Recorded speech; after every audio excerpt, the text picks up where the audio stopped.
Pro Bono Happy Hour. I'm Rena Gleaser. Welcome back. Have you heard?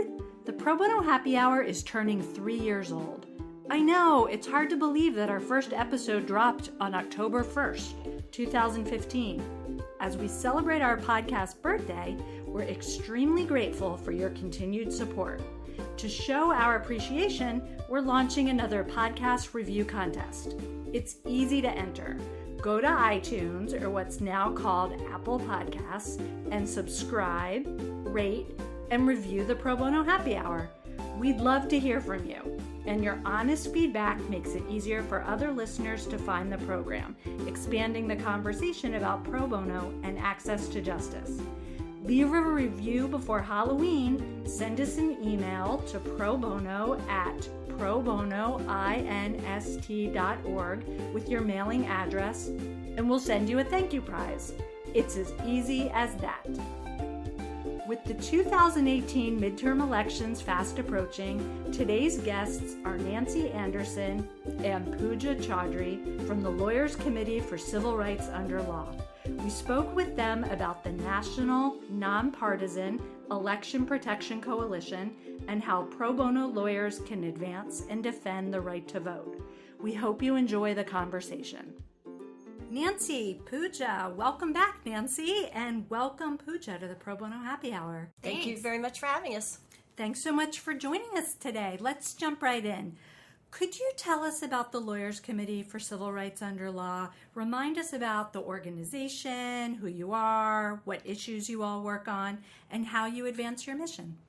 Yeah, the Lawyers Committee for Civil Rights Under Law was formed in 1963 by President Kennedy and his brother, the Attorney General, Robert Kennedy, to get the private bar involved in the civil rights movement.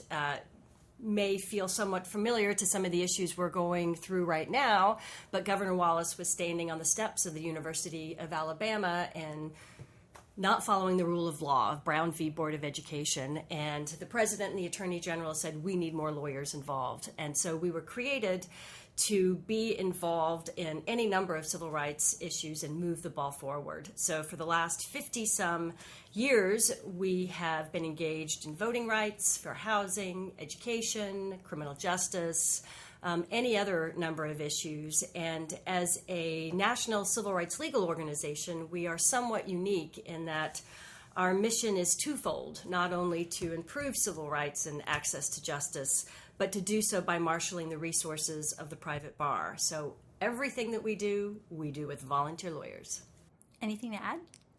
So we also have Nancy mentioned that we tackle issues as they come up, and we have a project which recently started, the Stop Hate Project. That's right. To sort of combat discrimination against immigrant and minority groups, specifically the Muslim American community, but also the African American community. Let's come back to that. We're going to focus on election protection today, but near the end, maybe we'll talk about some of your newer initiatives, including Stop the Hate, which I've been reading and learning a lot about. Tell me a little bit about your roles and how you spend your time. Pooja, why don't we start with you? Sure. So I am an associate counsel with the Voting Rights Project. On a daily basis, I do both election protection work, which involves working with our pro bono partners and our volunteers in election protection, being on calls, on primary election calls, on planning calls related to the midterms. So that's sort of the programmatic work I do. And then I'm also staffed on several litigations that our team is bringing in different states. And so I do a mixture of work related to voter education, litigation, and just protecting folks' right to vote. What drove your passion towards elections and voting as something that you wanted to spend a big chunk of your career, professional life, daily work life on? Yeah, so that's a good question, and I would start from a bird's eye view. So I've always been, I went to law school to work in civil rights. I graduated law school and I was at the Lawyers Committee doing education work. And through my work in education, where most of the work I did was related to special education, I ended up realizing that the right to vote is probably umbrella right? So by being able to participate in our democracy and by being represented, people have a voice. And so through my initial work at the Lawyers Committee, I became interested in election law and then got an opportunity to join the team as a voting rights attorney. That's a great story.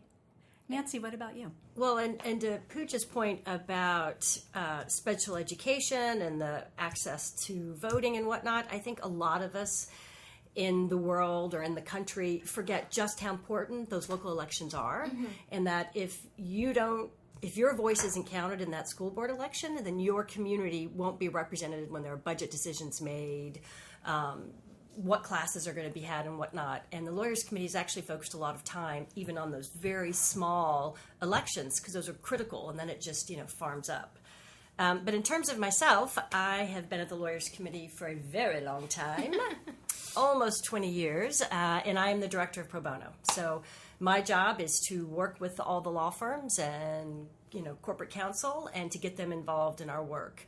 And as a part of that, I've also become very involved in our impact projects, I'll call it, such as election protection, where infrastructure is so important for the work to be successful, not only in, having everything up and running so voters can call our hotline, but also so that our volunteers have the resources and whatever else they need so that they can be successful in providing that pro bono assistance.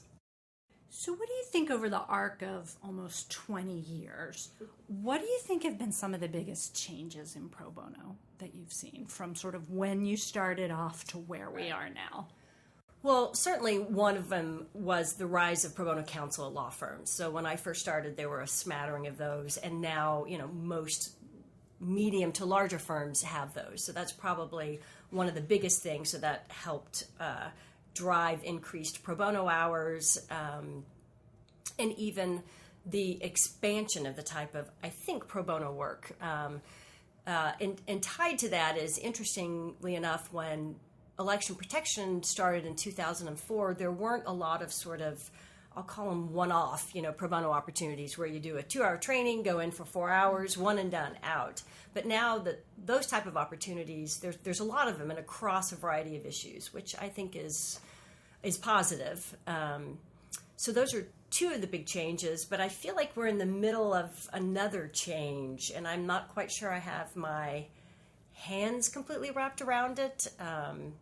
With the consolidation of firms, too much communication via email, it's hard to kind of land those pro bono opportunities. So I don't know. I kind of feel like we're in the middle of something, but that's where Pro Bono Institute's an expert.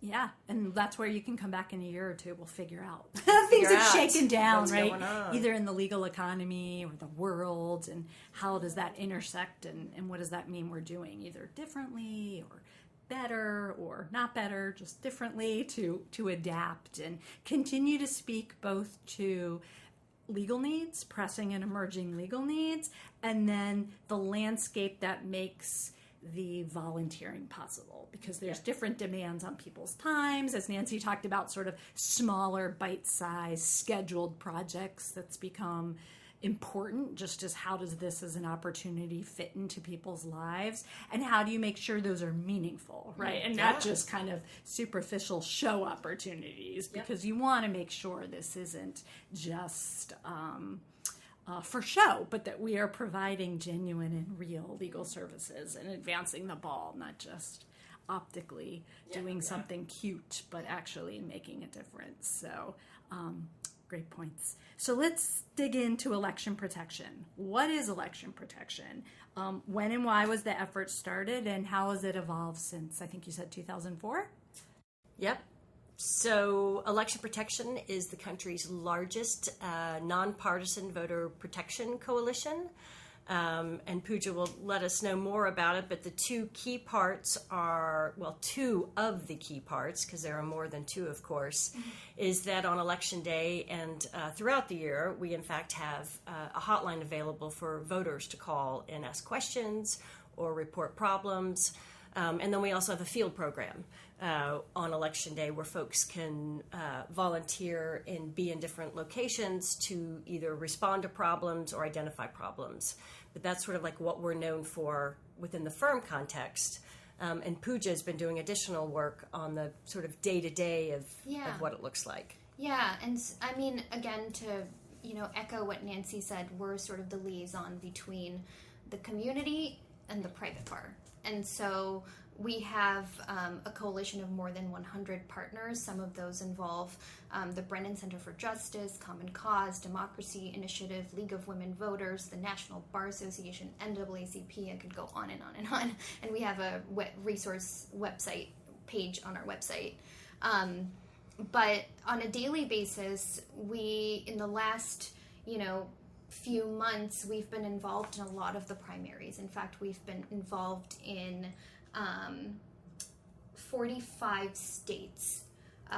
And we've had full call centers in some states. And what that means is that we have attorneys at call centers in the state taking calls from voters who, a lot of them have very basic questions like, where's my polling place? Or am I registered to vote? And so we give them information on those particular questions.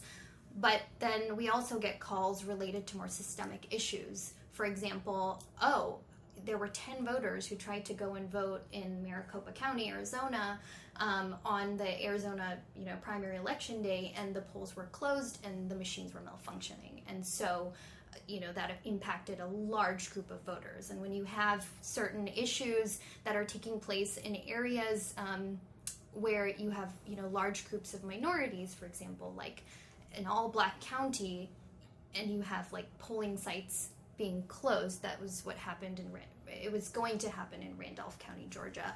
We get involved in those situations and using advocacy as well as litigation to protect people's right to vote. Yeah, and a bird's eye view, going back to that language from earlier, which I very much like, is election protection. Its primary role is to make sure that voters who are eligible to vote are able to vote and have their vote counted. It's just sort of basic stuff. Yeah, that's a good mantra. I mean, that's a good tagline, right? So I think that encapsulates the goal and the initiative, and everything else kind of spirals from that to try and stick to the mission and advance the ball. Before we leave the coalition partners, and I'm sure it would make for riveting listening if we, with enthusiasm, read through each of the 100 partners, but as Pooja mentioned, you can look that up online and we'll give you some links. But what makes for a coalition partner? Are there certain either aspects of an organization, by their nature, by their location? If you were to describe, either commonalities or specifics, what types of groups are your coalition partners? And then how do you all work together? How do the members, the partners, and you, what are the different roles and functions, just as examples? I would say that, it really varies. There's no strict guidelines of this is what you have to do or provide in order to be a coalition member. It is the underlying theme is that they're committed to voting rights. Not necessarily that that's their primary issue, but that is part of what they're concerned about. So it's national, state, local groups, legal groups, non-legal groups, some, religious groups. Some organizations play a role more of helping us get the hotline numbers out, because if the number's not out, voters don't know to call it if they have questions or problems. It could be in some states and locations, they're running the show. In Colorado, it's our local affiliate and a non-legal group that is running the hotline and creating the field program. So it really varies. And we have a strong team of organizers who have state assignments and who work with the different coalition members in each of their different locations. And even within a state, it can vary tremendously from one location to another of who the players are. Mm-hmm. So that's not doesn't really answer your question. Oh, but it does. And I think it makes sense that there would be a range, right? From subject matter experts who are in there doing the work and really helping to community activists who maybe elections and voting isn't what they do, but they can get the word out, right? And inform people on the ground, citizens, that these resources are available. So I think it really is a range to make it work. And this is the bringing it together. And to be incredibly clear that these organizations are critical to the success of election protection. It's not only the Lawyers Committee, but those groups as well. And of course, the volunteers, which we'll get to. But this is a team effort all around. Yeah. And again, to piggyback on a lot of the points that Nancy made, a lot of states have very robust organizations and folks who are on the ground who are really engaged in the issues, are going to the state commission meetings, the state board meetings, local election meetings. And so they have a very good understanding and idea of what they want election protection to look in their state. And so in a state like that, we sort of take a supporting role. And we're like, okay, we have all these materials and all of this expertise. How can we help you? In a lot of other states, we take a more active role in helping build election protection. So we'll get together 4 or 5 organizations. We'll try to get them on a call together, all of them, and discuss, this is where we can host a call center. Maybe there's a law firm in that particular city that can host a call center. Maybe we can mobilize field workers who can go to the polls on election day, on primary day, on general election day, and monitor the polls and help people, who are trying to get access to the polls on that particular day. So it has a lot of different facets, and it varies obviously from state to state, and depending on the connections that the local community has in that particular state. Yeah, as elections do in this country, since they are sort of Exactly. state. Voting is local. Local, Voting right? is local. And I think it's a good example that one size doesn't fit all. So you are responding to the needs of a community, of a state, both their resources and their obstacles and the opportunities. So I think that is probably part of the secret of the success of the project, right? That it isn't a rigid blueprint that you just have to replicate, but you tailor and adapt and tweak based on a whole range of factors that you talked about. So that makes sense. So you mentioned that you were in something like 45 states for primaries and the run up to the midterms. How do you decide? Where you're going to be, where you're going to play, where you're more active? What does sort of that algorithm look like? And I'm sure it's a function of need, resources, again, what's already available, where you would be duplicating effort, where you would be the sort of singular effort because there's a void. What sort of goes into those decisions? Yeah, so the 1-866-RVOTE hotline, as well as we have a Spanish hotline that's run by NALEO, and Asian languages that's run by API Vote, and then we have Arabic hotline that's run by the Arab American Institute. That hotline is available to all 50 states. So, anyone from Alaska to Oklahoma to Virginia can call it. And so for the primaries, we had the call center live for the primaries in 45 different states. On election day, we will have field programs in 32 states. And how we identify those are, local partners who come to us who want to be involved. They want to have a program. So what resources are on the ground? What's the need? While the election protection is open to all voters, being a civil rights organization, we also tend to focus where there are larger minority populations or folks who have a tradition of being disenfranchised. So we may look at a state of, they've had problems here. We need to go ahead and go back. In the past, we focused more so on where we had lots of legal volunteers. But because this now is a 14-year-old program with its own life of its own, there's less a need to rely so heavily on those cities because word's gotten out and folks volunteer with us. So it really depends. And I know our staff would love to be in all 50 states plus DC, but there is a limit as to how much capacity they have. Does anyone do it well?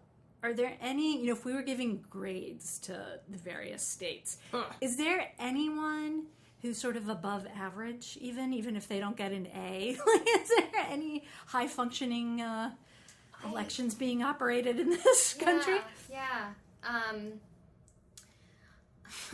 No. I mean, the answer can be no. I'm not sure, because that's a good question, right? Because in states maybe where things are going well, we're not focusing so much of our efforts. But even in states with money who are committed to voting rights, even they have problems. And we've gotten some unexpected high call volume in primaries from voters in certain states that I wouldn't have expected. So it may be hard to predict, which is an interesting sort of factor in running a project like this, right? You think that these are the places where perennially we have issues, and then all of a sudden, boom, like there was a lot of chatter, and I'm sure you had a lot of work out of New York last week, yes, right? That was one of them that I was just thinking You had so many people who showed up who were longtime voters and go to their precinct, and they're not on the roll anymore. They didn't move, like nothing changed, and these weren't necessarily, although I'm curious, what your takes is, they weren't necessarily from underrepresented communities,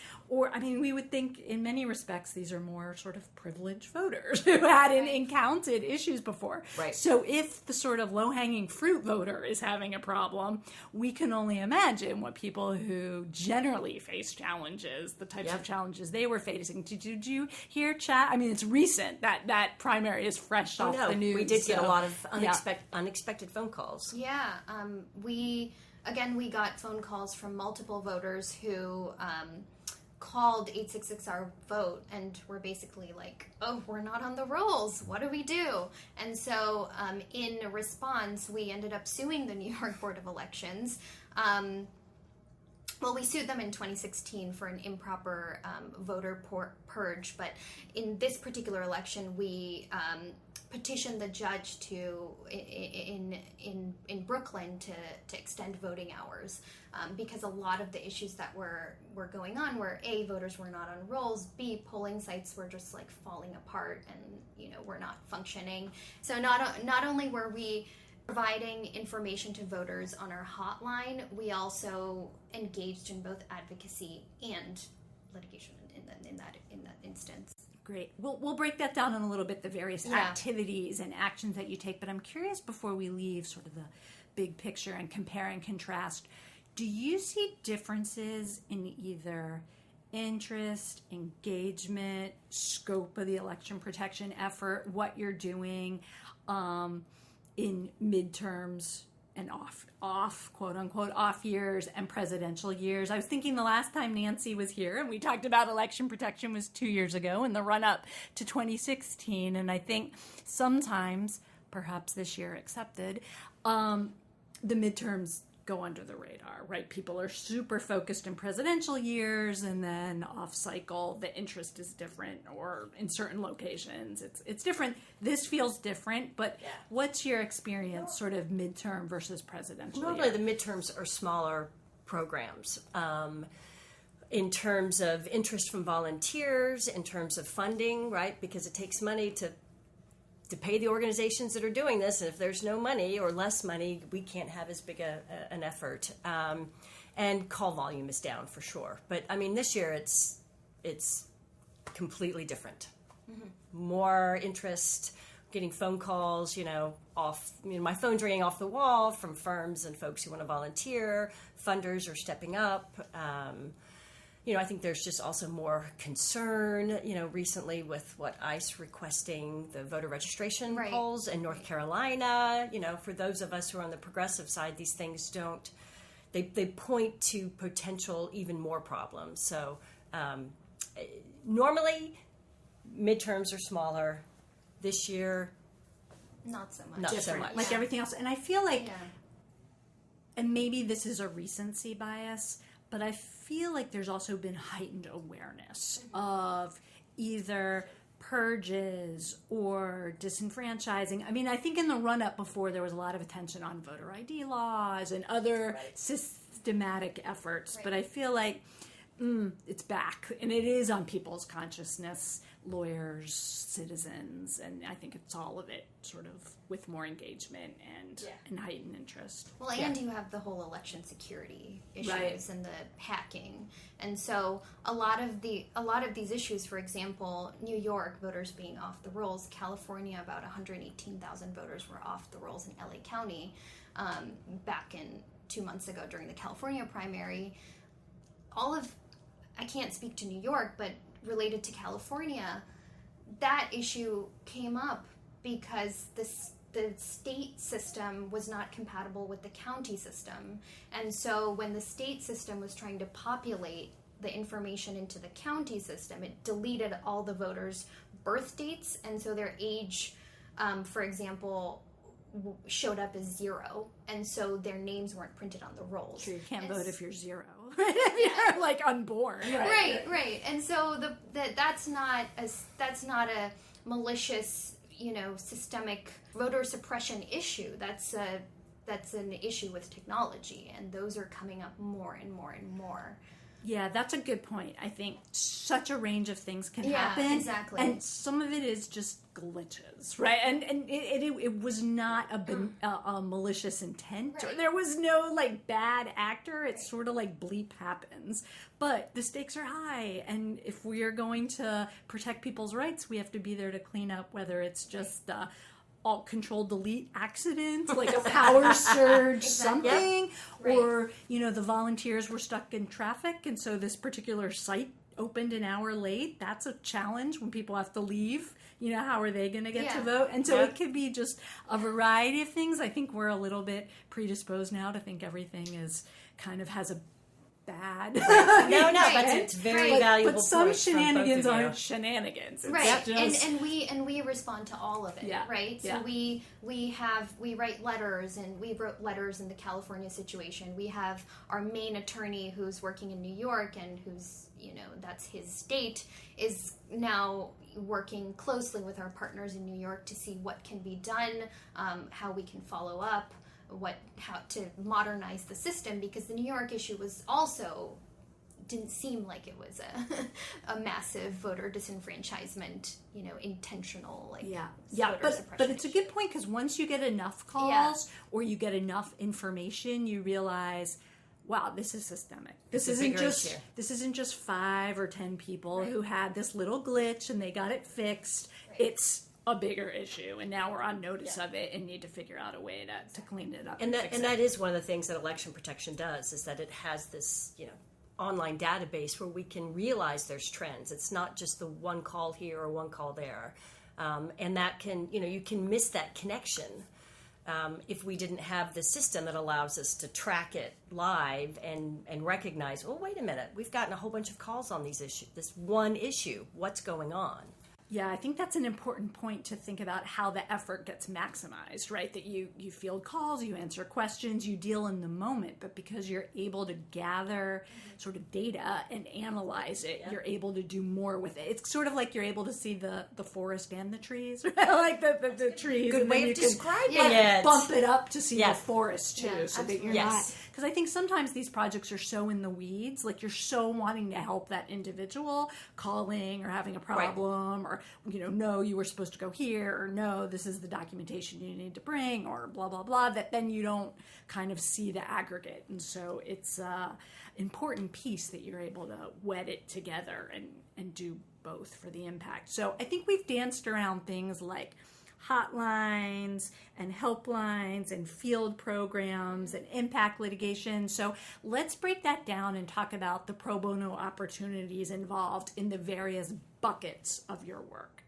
Right. Well, I'd say the largest pro bono opportunities for lawyers, and just to preempt a question that you might ask, we have lawyers, law students, legal assistants, and paralegals. So essentially, if you have legal training, we'd love to have you volunteer. And so the largest number of opportunities are to actually volunteer for the hotline on Election Day and the day before. And those are in various locations across the country. And starting in our office in the next 2 weeks between now and Election Day, or then and Election Day. And then the other is to actually volunteer in the field on Election Day, which can include it can look a number of different ways. So one is that you can be teamed with another volunteer and you are going in between assigned polling places, and we call that a mobile legal volunteer. So you're either checking in, seeing if there are problems, or if a problem has come into the call center, you go out. In some locations, it's a dispatch model where you just kind of hang out in the command center, and as problems are identified, out you go. And a third is that sometimes we have folks stationed at like a election administration office just to be able to go in and try to get the local, official to respond to a problem. Sometimes it's easier in person than getting them on the phone. It sounds like it's in a way like if you think about a first responder model, that's how they're deployed, right? Sometimes you're at the big venue, and sometimes you wait for the call to come in, and then whoosh. And so it seems very similar, that it's kind of highest and best use depending on the logistics and the scope and what makes sense. So those are the primary pro bono opportunities. We have had volunteers in the past, and to some extent already this year, help update our state voting rights materials. Some lawyers serve on our election protection legal committees in different locations, which work with local election officials, help plan the field programs. Some law firms host call centers, so in those instances they have non-legal staff who help run those. I mean, the tech people, my lord, if we didn't have those, we wouldn't have election protection. And the support staff who make sure that all the I's are dotted and T's are crossed. Logistics run smoothly. So I think the bottom line is, if this is something that's of interest to you, there probably is an opportunity. If you're affiliated with a law firm, an in-house legal department, there's going to be a way for you to plug in and get involved. Now, what if there certainly is, and there certainly are, people like Pooja and bar members who have sort of election practices. Like, they are experts and this is what they do, right? But that is not a large segment of the bar. Yeah. So most people are coming at this saying, I don't know anything about election law. I don't know anything about voting requirements. I just kind of show up and vote. I think it's important. But what can I do to help people? I don't know anything about this. So what's the training like? What's the support like? What's the mentoring like? If I'm at a call, a hotline, and I'm sitting in the office in the bullpen with a lot of people answering phones, it's a lot like when you would see telethons on TV, right? An open cube with ding-a-ling. I'm going to answer the next one, and they say, "Hi, it's Rena. How can I help you?" And someone's got a problem, right? They're not on the rolls, or their voting place is closed, or I have no idea. I mean, how am I supposed to answer them? What sort of training will I have gotten, or resources, or support, so that I am an effective pro bono advocate? So any volunteer that volunteers for a field program or a hotline has to do a mandatory hour-and-a-half training. There's also for the state questions, right? Because you'll depending upon what call center you're at, you may be getting phone calls from 2 states, 1 state, or if you're in our office for the next 6 weeks, all 50 states in DC. We have the state frequently asked questions. So like 80 to 90% of the questions from voters can be answered from this short document. We also have a toolbox so that everyone sitting at a computer in a call center has everything they need right there, right? They can click on a link to look up the voter registration for whatever calls they're receiving from. And in the call centers as well in the field, we have what we call captains. So you're taking a call from a voter and you're like, oh my gosh, there's a police car outside a polling place. I don't know how to answer this. You raise your hand, the captain comes over and can help you either answer that call or take it over. So we have substantive experts on site or available via phone to help answer those questions and support you along the way. So you're never alone. You're always supported by folks who are experts in election law. They're around. And people have amazing experiences, and they come back sort of every election cycle. So I think that it should be reassuring. It's not that you are left to your own devices and to figure all this out. It's a very meticulously prepared and easy to use set of resources and toolkits so that you can efficiently help people. And then, as Pooja said, there's human wisdom and knowledge there to ask questions or to bump things up the food chain, because you are wanting to help and make this work well to serve the people in the field. So, yeah. And to a large extent, it's a social endeavor. Collaborative, too. right? You're all asking, did this come up? Oh, I just had this question. Exactly. We have food for the volunteers. Food. Yep. Not always. Don't go promising that, but sometimes we have food. but and the technology has also evolved, right? So there's that support as well for the volunteers. Even the online Our Vote Live database has evolved and improved so that it's easier for volunteers to use. The training has evolved over time to respond to suggested changes from folks like, I wish you had this. And again, when we've been doing this for 14 years, with very high standards of law firms from many people that we all know in the pro bono firm world, I'm very much impressed with the program that we run, and I'm very proud of what we have accomplished over time. And we help like hundreds of people. We help so many people with the most basic questions, but again, thousands of people. Don't undersell. Thousands.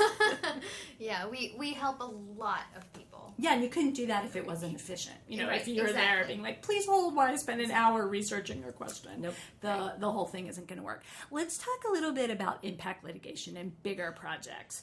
Either things that come up during election day, right, and people have to run to court and get a restraining order or go get the court and judge to say, yes, the polls cannot close on time.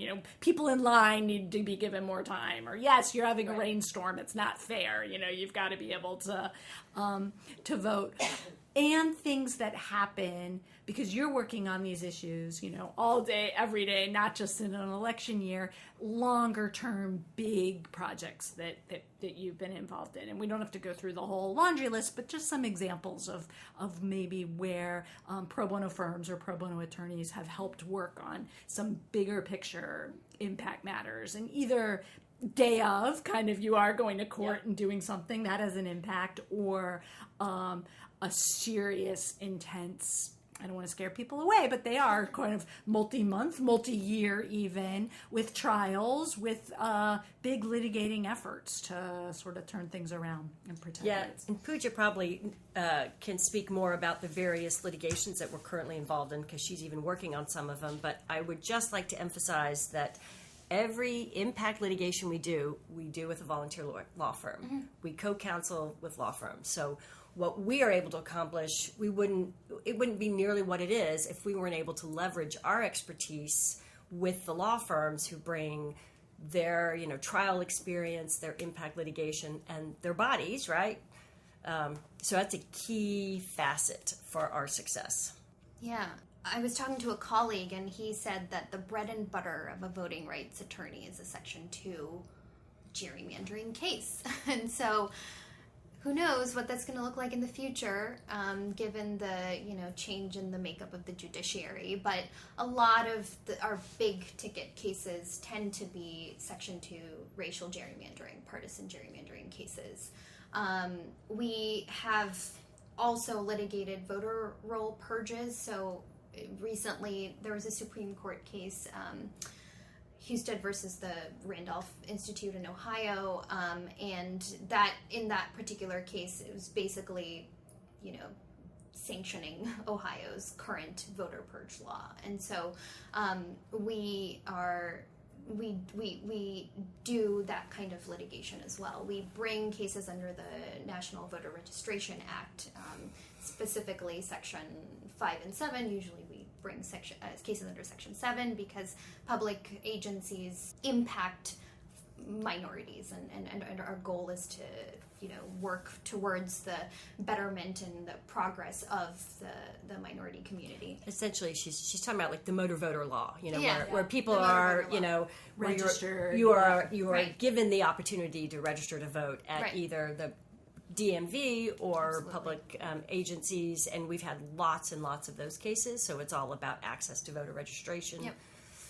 Yep, and then felony rights restoration. We were involved in sort of pretrial work, and so that's sort of a gamut of the cases that we bring. It's all over the place. Yeah, and I think what we were talking about earlier, for people who are looking for high profile and impact pro bono opportunities, if you just think about what's been in the news lately, right, whether it's gerrymandering, districting, and drawing districts, it's in the news all over in many states. Closing polling places. Predominantly right? Minority communities. In white neighborhoods, yeah. access issues, Right. roll purges, disenfranchisement and what happens with sort of ex-offenders and getting their sort of rights back, and big issues in Florida and other places where there are sort of initiatives. A lot coming down with the census, right? Yeah, That's all. right. Also. So it's really of the moment, and I think even if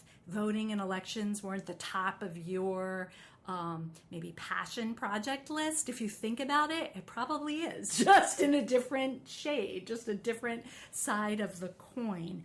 So I tried to make a case, and we made the case with your tagline, but is there anything you want to add in terms of pitching voting and election-related pro bono opportunities? There's a crowded marketplace of opportunities. There are a lot of clients and issues and populations that volunteers can work to help. And they're all good. We're not sort of hierarching or choosing or ranking. Right. But if you've got people who are listening and thinking, that sounds good, should I get involved and work on this issue versus that issue?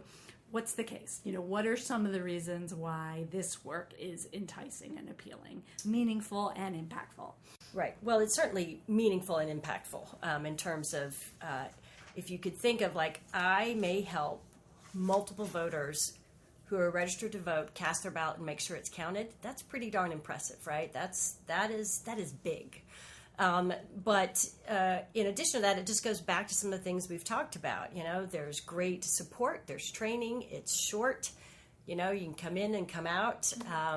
It's a known program, and I think, the Lawyers Committee over time has really built a strong reputation based on this work that actually has also helped us and gone over into other project areas like Clemency Project, where we were not experts on that subject matter, but we are experts on infrastructure and organization, so that a volunteer can have faith that when they step into something that they may feel uncomfortable with, we're going to be there for them and they can make a difference.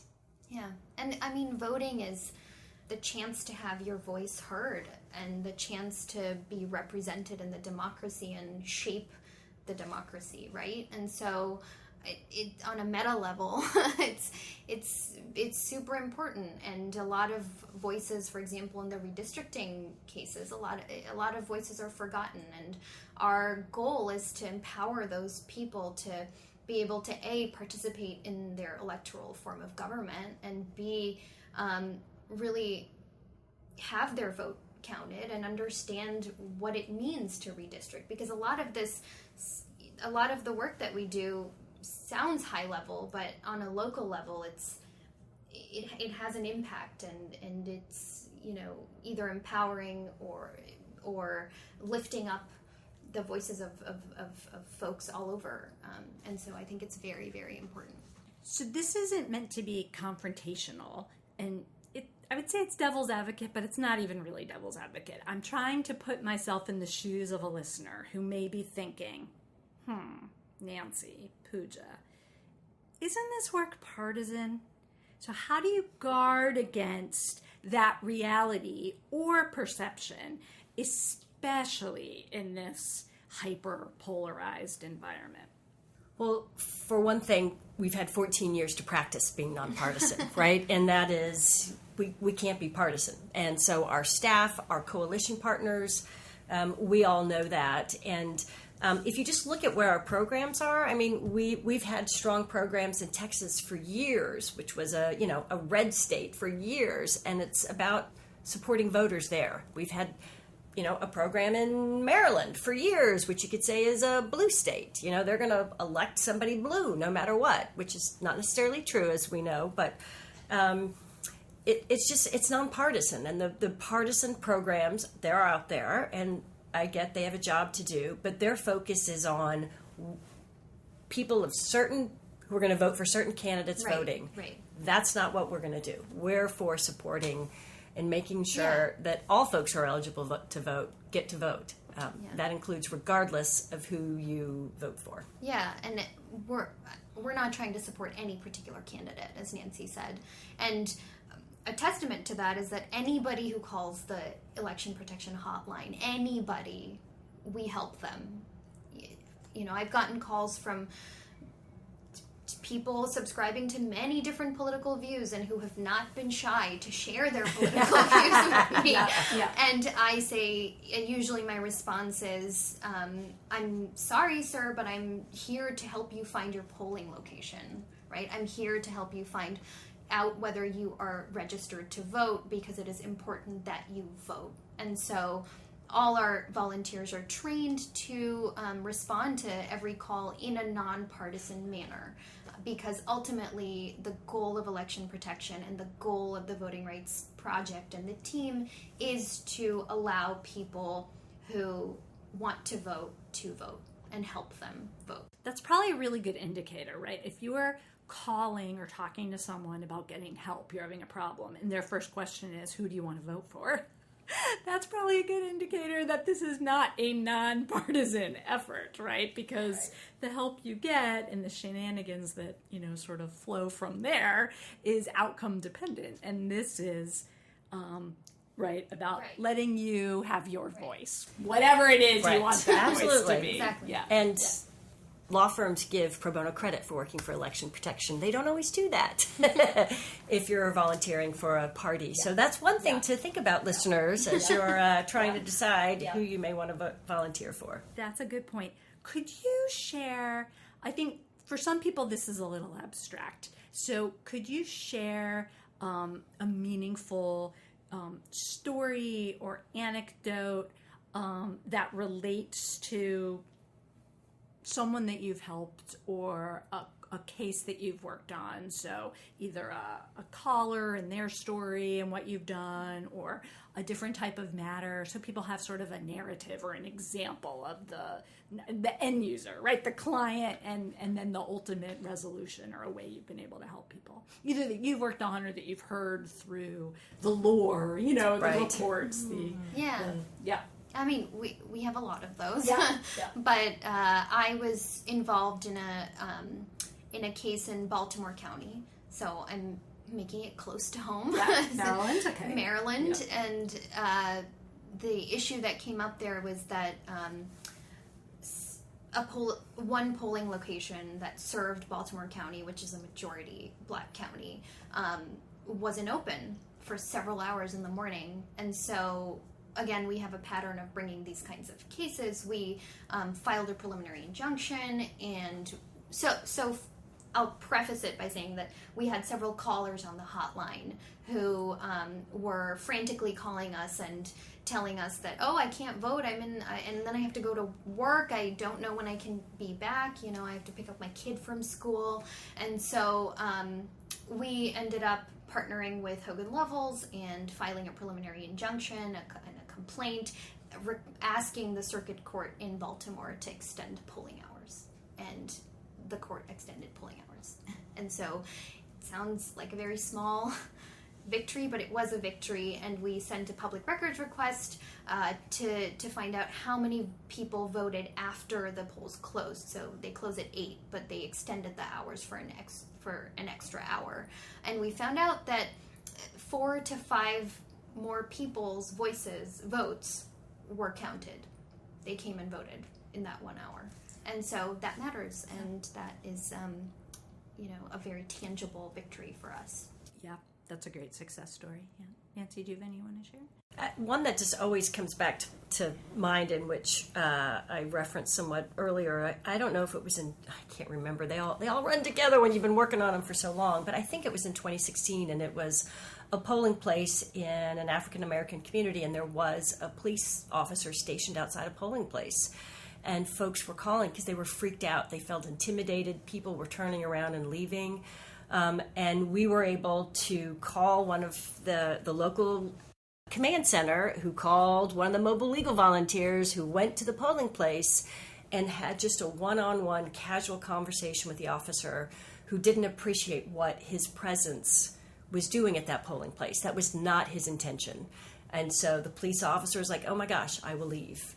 And so the sense of relief from voters at that polling place in particular changed and made folks a lot more comfortable. And so, that just is something that it wasn't confrontational. Again, it was not another one of these, I'm trying to stop people from voting, but how a call center, a hotline, and someone on the ground made a big difference in people feeling more comfortable walking up and, voting. Yeah, and I think it's such a great example on so many levels. It's also a great example to someone who says, I want to help, but I don't really want to go to court. I know I'm not a litigator, and that's not what I want to do. Well, okay, you're talking to someone. You could do that, And so there are a lot of different skills that lead to success. And this was a value add in a way that didn't have to be confrontational or antagonistic. It's eye-opening, right? It was sensitizing.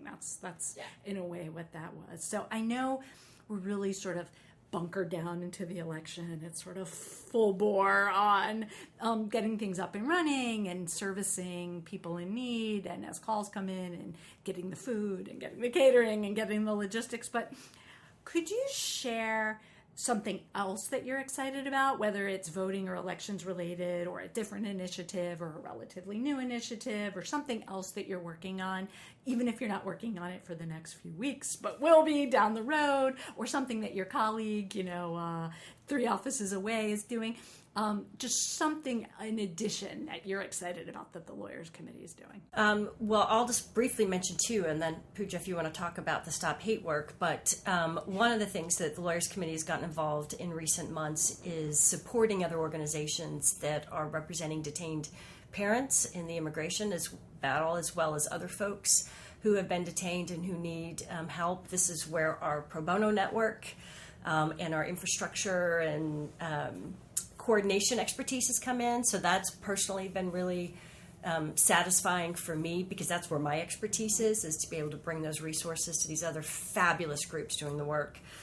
We also have really expanded our criminal justice work. Mm-hmm. So this is so many of these topics are depressing once you start diving into them, but bail, the treatment of bail, debtors' prisons, there are folks who are arrested and kept in jail because they haven't paid their parking fees. And it's extremely depressing, but it's awesome. We're getting law firms out there and we're filing lawsuits. So those are sort of 2 new areas for the Lawyers Committee, which is great. That's exciting. Yeah, and we have another project, the Stop Hate project, that I don't work on, but a lot of my colleagues work on it. And one of the main features of the project is they also have a hotline, and so they take calls related to hate crimes and crimes motivated by hate and bias. And so that they have been helping a lot of folks on that. And doing a lot of education and work with local organizations on the ground and police officers. Right. We've had volunteers at the various protesters, being observers. Mm-hmm. So, lots of strong work in that area to try to prevent and respond to state hate crimes and hate incidents. So, and strengthening communities. I mean, that's a real underlying theme. So that's all exciting. We're going to put that on our to-do list to learn more about all the other awesome things that you're doing. Yeah. So let's wrap down with a few concrete takeaways, sort of final things that you think listeners should know about election protection, your work, what's going on, voting rights, anything you think, bottom line, people should know. Well, they should volunteer, and they can go to 866ourvote.org or the Lawyers Committee website, but the election protection website, again, is 866ourvote.org. Click on the volunteer button, which our awesome volunteer management system is powered by and supported by We the Action. So I want to definitely give a huge plug to them for their great support. You can also go to their website and volunteer through us and for other opportunities. So volunteer, register to vote and vote yourself. It's important work, lots of opportunities. Yeah, promote our hotline. Oh, yeah. If it's 866-R-vote. So promote that hotline. Tell your contacts in your community, if they have issues, if they have questions, to call that particular hotline. Great. Well, thank you, Nancy and Pooja. Thank you so much for Thank you. joining us. Thank you. This was great. Yeah, it's been a pleasure. And as always, I learned so much, and I think our listeners will be inspired to get involved. So thank you. Thank you. Thanks. Thanks for listening to our discussion with Nancy and Pooja. And many thanks to both of them for their time and for sharing their expertise with us. To learn more about election protection, visit the Coalition's dedicated website, 866ourvote.org. That's 866OURVOTE.org. Or call the Election Protection Hotline, 866-OUR-VOTE. That's 866-687-8683. New and archived episodes of the podcast can be found on Apple Podcasts and YouTube. We'd be very grateful if you could subscribe, rate, and review the Pro Bono Happy Hour on Apple Podcasts. It's quick and easy to do. Leave a review by October 31st and we'll send you some swag. In addition to the prizes, your honest feedback would make it easier for other listeners to find the program, expanding the conversation about pro bono and access to justice. What could be better than that? We'd love to hear from you directly. Send your comments, feedback, and suggestions to probono@probonoinst.org. Be warned, we might just read them on the air or use them in our next mailbag episode. To learn more about the Pro Bono Institute and our resources, visit our website at probonoinst.org. Thanks for listening, and we'll see you next time on the Pro Bono Happy Hour.